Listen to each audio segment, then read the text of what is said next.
अलक्ष लक्ष लक्ष पाप लक्ष सार सायुधम ततस्तु जीव जंतु तंतु भुक्ति मुक्तिदायकम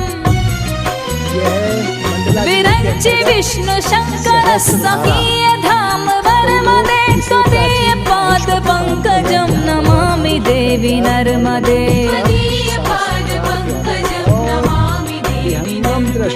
नमामि देवी नर्मदे नमामि देवी नर्मदे नमामि देवी नर्मदे नमामि देवी नर्मदे के माध्यम से